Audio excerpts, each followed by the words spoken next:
నా జీవితంలోనే నేను అనుభవించే ఈ శ్రమలు ఎవరికి చెప్పుకోలేక ఒంటరిగా కుమిలి బ్రతుకులో ఏడుస్తున్నాను.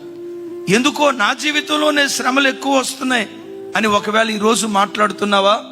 చెల్లి, ఈ మాట విను. తమ్ముడా, ఈ మాట విను. ఈరోజు ఎక్కువగా నువ్వు కాల్చబడుతున్నావంటే భవిష్యత్ కాలంలో మరెక్కువ మహిమను దేవుడు నీకు అనుగ్రహించబోతున్నాడు. దేవుడు ఎప్పుడైనా అవమానాలతో నిన్ను కాలుస్తూ ఉంటే, నిందలతో నిన్ను కాలుస్తూ ఉంటే, ఇబ్బంది అని కొలిమిలో దేవుడు వేసి ఆకలి దప్పులు తిరస్కారాలు అనేటువంటి అగ్నిలో దేవుడు నిన్ను కాలుస్తూ ఉంటే గుండెల నిండా విశ్వసించు, ఖరీదైన పాత్రగా దేవుడు నన్ను మార్చబోతున్నాడు.